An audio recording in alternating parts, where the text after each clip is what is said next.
YouTube here, going to talk about things going on in the world around us. Got my winter beard going here, and I still got this gray patch, and it's starting to grow on me, honestly. Of course, someone decides to back up their truck right as I start doing this.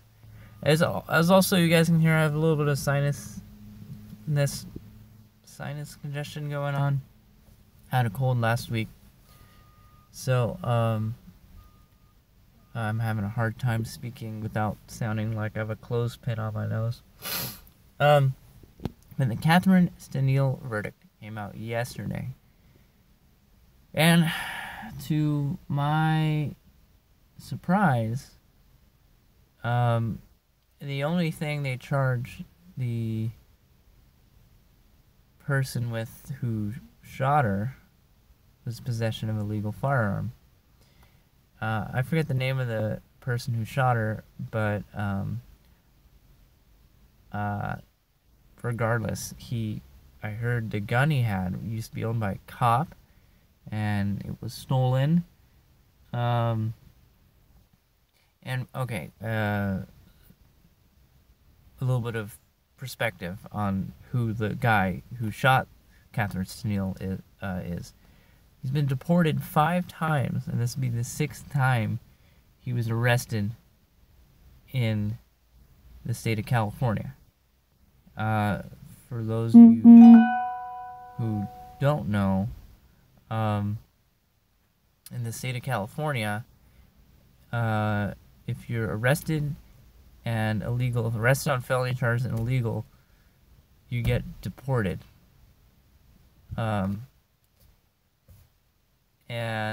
Of course, there's a line there. If you kill someone, that's obviously too large of a charge just to throw you across the border. That is if you get charged for killing someone.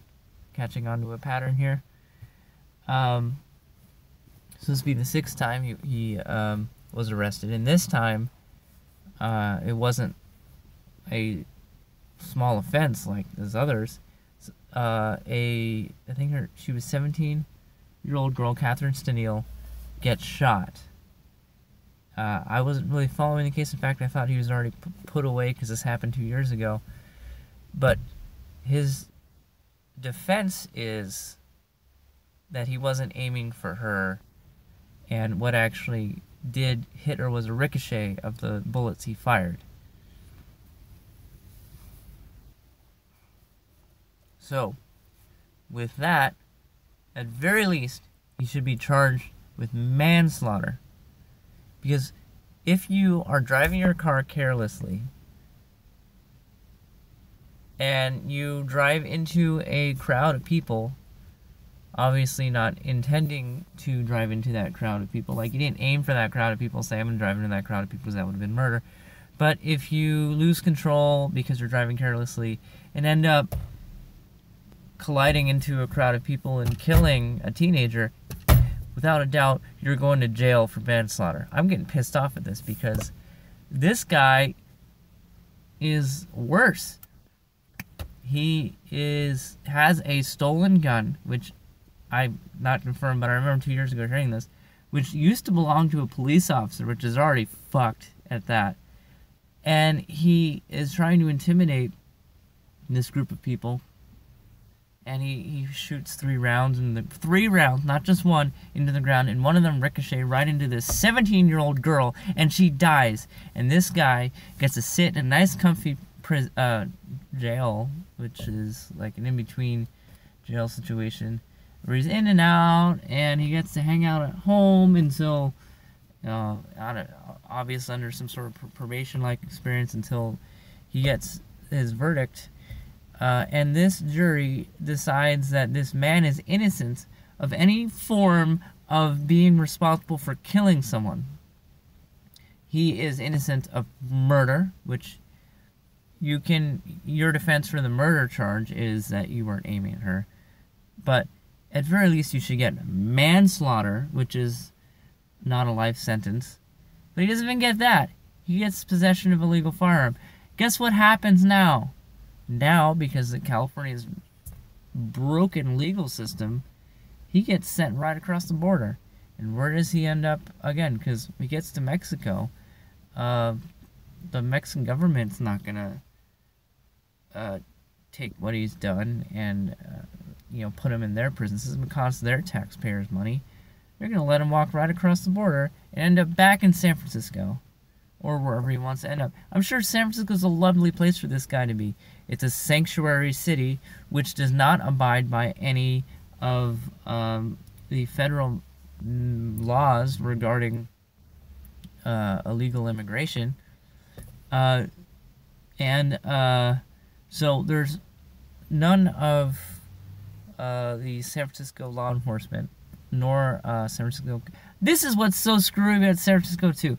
Okay, here's a little bit about California. California has like 60 counties. It's a gigantic state with a huge population. And other areas are different than others. Los Angeles County is like 500 square miles and has like 9 million. No, Los Angeles County has like 20 million people. Inside Los Angeles County is Los Angeles with like 9 million people. But Los Angeles County has a shit ton of people. The Bay Area, though, which is 300 to 400 miles north and basically the middle of the state, where the big hole there in the middle is, the Bay Area has like 12 counties. I live in Santa Clara County, which includes San Jose, and then there's Alameda County, which has like Oakland, and then there's other counties which have varying amounts of city in them. But San Francisco County is a rare case as to where San Francisco is a city and its own county. So they have their own regulations and handle their county regulations and their city regulations all in one. That means San Francisco doesn't really have a sheriff that operates outside the city. So they don't even have any sort of county police enforcement that can even go after him now. So here's the aftermath. Obviously, the country is very divided. Most of the country is very upset. Actually, even those on the left are finally kind of seeing through the rose-colored glasses how ridiculous certain levels of sanctuary city are. And the aftermath, there's a lot of discussion. Part of the discussion is, how on earth could this happen? Such a clear case of someone dying and there not being justice. And is there shenanigans there? And another part of the discussion is, why isn't ICE just taking this guy and deporting him again? So here's another part of the follow. Of course, Donald Trump tweeted about. This is one of Donald Trump's campaign talking points, was how on earth could someone who's been deported 5 times out of California end up a 6th time to end up killing someone. Brought that back up in his tweet. Is an atrocity in our legal system. Like, yeah, I agree with Donald Trump. It is very shitty what actually happened. Yes, it's very complicated. You can't boil it down to illegal equals criminal, and anyone who's not American shouldn't be here, which is what white nationalists tend to do. But you have to acknowledge that this guy is a criminal and should have no reason to even be here, and should be locked away for a long time for manslaughter. And one thing Donald Trump did, which is a double-edged sword for me. I like that he did, because it's just Donald Trump, like, well, this is how I feel about it. You go get him. He put the guy who just was innocent of the manslaughter, I keep forgetting his name, put him up on the FBI most wanted list. Now the FBI is going to go into San Francisco and find this guy.